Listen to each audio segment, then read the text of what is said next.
Yeah, man. Shout out to Tisha the Braid.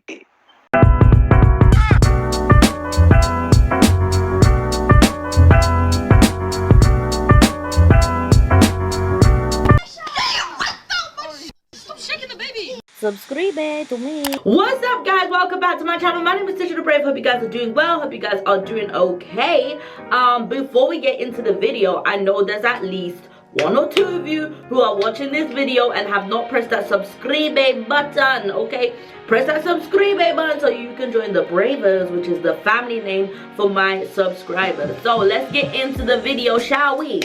This video is actually about the zodiac signs and the sensitivity of their body parts. Now, depending on your zodiac sign, there may be some body parts of yours that are more sensitive than it would for somebody. So I'm going to give you the rundown and hopefully some advice on what you can do to help yourselves. Okay? We're going to start with the Aries. Your sensitive parts of the sensitive parts of the Aries are the head, the brain, and the eyes. By the way, if I'm looking down, it's because I have notes. There's so many I have to remember. The head, the brains, the eyes. Now, Aries are known to be the babies of the zodiac. They start off in the springtime. And the first thing, when you think about babies, what are we always supporting? The head. These are the very sensitive parts of the Aries. They are prone to migraine. I know you guys are hard workers too, so you need to figure out how to really take down your mental stress. So just find ways to make sure that you are organized throughout the day so that a lot of things don't pile on top of each other, okay? So cool. The next sign naturally after Aries is the Taurus. My good old friends, the Tauruses. You guys think it's the neck and the throat. The neck, the throat, the vocal cords. Like a little known fact that people with Taurus moons or people who are of the zodiac sign actually have like great vocal cords, great singers. I'm not meaning to brag, but I've got a Taurus moon. I'm kidding. Your neck, your vocal cords. Now this doesn't necessarily mean that you're a great singer, by the way. This could mean that you talk a lot, your thing is a lot. And it's funny because me who has a Taurus moon, I took like a quiz about what body part I use the most. My throat. And me singing and talking a lot, that's kind of like my thing. As you can see, I do talk a lot. I have a YouTube channel for a reason. So you could suffer from like an overactive fibroid. You've got to be kind of careful about what you eat. Like dairy products for you may not be the best thing. Also, straining of your neck.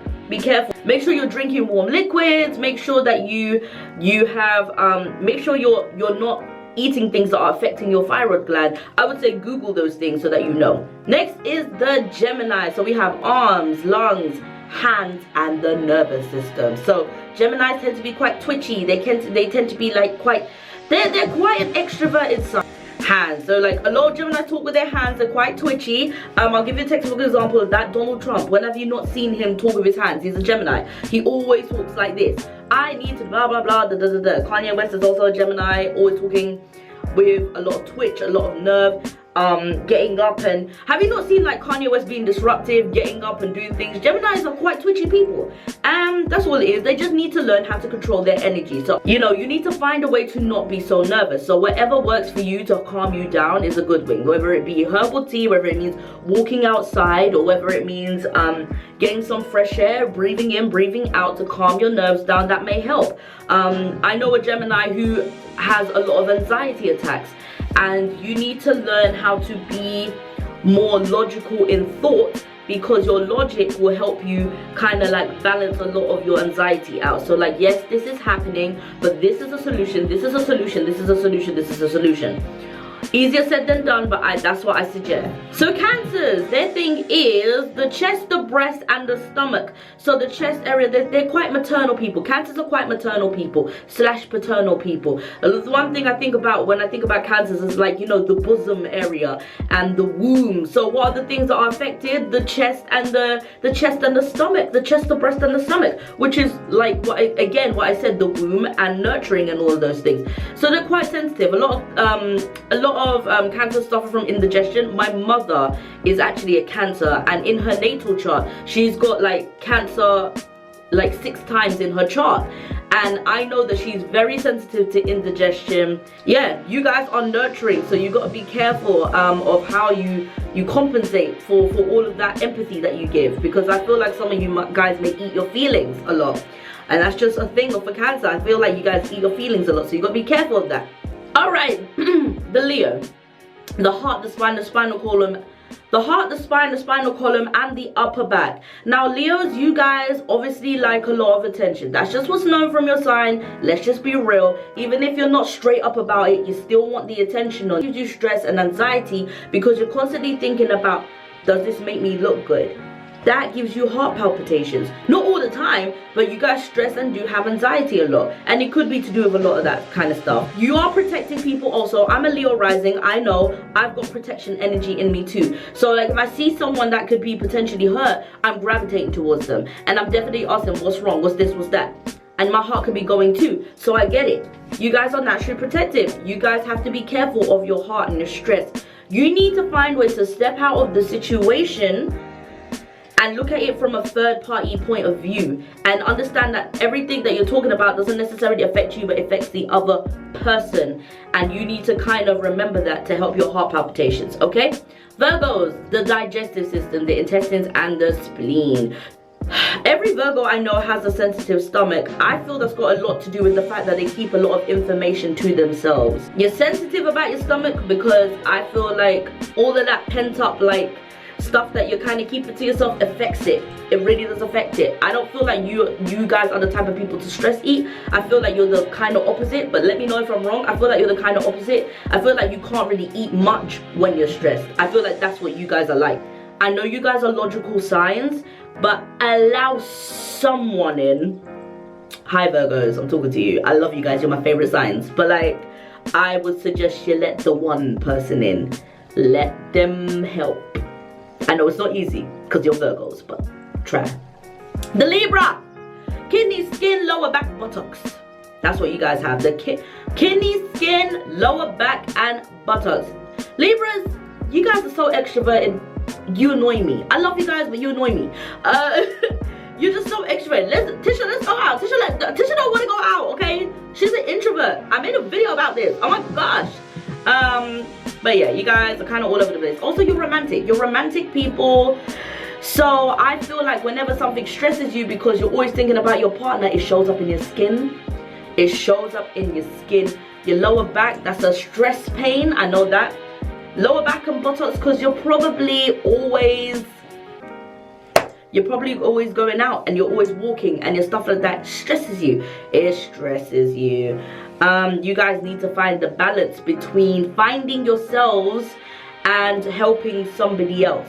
Because when you're in love, because you guys are like the most romantic of the zodiac sign, when you guys are in love, you tend to kind of forget about yourselves and submerge yourself into the partner and then forget that you're a human too. So you kind of need to stop doing that so that you don't feel so stressed out in your skin and your kidneys and all of that. That really does affect you. Scorpio, known to be the most sexual of the zodiac. Everybody talks about Scorpio and sex and blah blah blah. So naturally your thing is the reproductive system and the sexual organs. If you guys are really sexually active, I would say be careful because you can overdo it. Having sex every day is not actually like the best thing for your genitals. You guys need to rest, okay? Relax. If you have some sexual tension, do some wusa, go outside, do some breathing, okay? You guys need to relax. That's all you need to do. Relax your sexual tension, okay? Go drink some water. You guys are prone to UTIs and yeast infections and all these things because you guys have sensitive genitalia. You guys have to make sure that you don't eat no aphrodisiacs because people ain't got time for you. People have lives. People need to go to work. Okay, chill out, chill out, chill out. But yeah, take care of your genitalia. That's literally what it is. Okay, Sagittarius, hips, thighs, and livers. You guys are also very extroverted signs, and you guys like to partay. Your livers are going to be ridiculous because most of you guys who like to partay like to drink too. So careful. Sensitivity. Also your hips and thighs. Why your hips and thighs? Because you're always walking and traveling everywhere. Every minute you get, you like to travel, blah blah blah. Even if you can't afford to travel outside, you guys are walking everywhere. You guys need to get out of the house a lot. So be careful, because if you're walking every day and you're not stretching, you're not doing all of those things, the proper things that you do, you will hurt. You will end up like having you know, joint pains and things like that. Speaking of joint pains, Capricorns, joint pains and the skeletal system. Why is that so important to talk about? Because Capricorns are the hard workers. They tend to be the business partners. They tend to be the ones that own all the businesses. They are very extremely hard workers, which means you guys are probably sitting down at your desk a lot, doing what you need to do. You guys are not resting. You guys, Capricorns, do not rest. It's a really, really horrible trait. You do not rest. And also that means your joints are affected, because you're just walking everywhere, or you're not walking, because you're probably doing so much that you don't realize that your joints are really hurting you. You guys always feel responsible for a lot of things, and you guys need to stop doing that, because you're not the only people on this planet. You don't have to be responsible for everything. I would say write things down. I have so many Capricorns in my life. That's not a good thing, telling you right now. I have so many Capricorns in my life. A lot of them have all the ideas in their heads and not out loud, and that's where they get all the anxiety and the stress, and then they feel like they have to do everything, and then their joints and their muscles and all of that hurts. So write things down and be more organized, Capricorn. You guys are not organized people. You think you are, you're all up in your head, but you're not. Don't worry, I come for Pisces too. I'm not just coming for you guys. Don't get offended. Don't shout at me right now. I know Capricorns are shouting at me right now through the screen. I know you guys are shouting at me through the screen. I don't care. Try me. Anyways, Aquarius, ankles and the circularity system. Aquarians, you guys are another nervous sign. You cannot keep the activity in your mind, so you're going to be jittery, and you're going to be this, and you're going to be that. I would say with Aquarians too, you need to find ways to calm down. I feel like this whole episode that I'm doing right now, a lot of people need to learn how to manage their stress in a way where they are retaking back their energy. Aquarians would probably benefit from meditating. Aquarians will probably meditate from breathing in and breathing out, and also organizing, because I feel like Aquarians don't really organize. Last but not least, we have the Pisces, which their thing, or should I say our thing, because I'm a Pisces, is the feet and the lymph nodes. We have very sensitive feet. We are very, very sensitive. Every time I'm at a concert or this or blah blah blah, I'm always like, oh, my feet ache, my feet ache, my feet ache, my feet ache. So I don't really like heels, and I don't care. I'm gonna tell you straight, my feet will hurt, and I'm not trying to do that to myself, so I don't care. Also the lymph nodes, you always have to be checking out for lumps and bumps on your breasts and stuff like that. We stress very easily because we're empathetic. We feel everything. Your feet basically means that you feel the rest of your body, because your feet are actually a map to the rest of your body. If you look into reflexology, you will know. So what do we need to do? We need to learn how to control our energy, because we take from people, we take from people, we take from people. So whenever someone's sad, we take their sadness. Whenever someone's angry, we take their anger. We feel for the entire world. It is something that we're blessed and cursed with. So please find ways to make sure that your feet are taken care of. Reflexology is what I feel is the best benefit for you. I've been doing that for myself. I've been feeling a lot better because of it. So I feel like we need to also look at ourselves from a third person point of view. Look at what is best for yourself sometimes, and not what's best, and I'm talking to myself too. Look at what's best for yourself sometimes and not the other person. Another thing that I've been doing to help myself is quietly praying for people instead of asking them what's up, because I can't take on that energy. So I'm doing good for them instead of actually talking to them all the time. It's something that has helped me tremendously and dramatically, and I feel like it would help any Pisces who's empathetic, or anybody who's empathetic in general. So yeah guys, that's the end of the video. If you guys found this informative, let me know in the comment sections down below if you guys are actually sensitive to the things that I've said. Also, if you know your moon sign, do things like this get affected too? Because my moon sign is Taurus and my throat is definitely very sensitive, 100%. My neck, my vocal cords, all of that, very sensitive. I always have to warm up my vocal cords before I sing and stuff like that. So yeah, my cat is calling me from outside the door. I don't know if you heard that meow. So I'ma go. I'ma leave y'all. Don't forget to like, share, subscribe to my channel, join the Bravers, and I'll see you guys in the next one. I love you guys so much. Peace, blessings, all that good stuff. Mwah.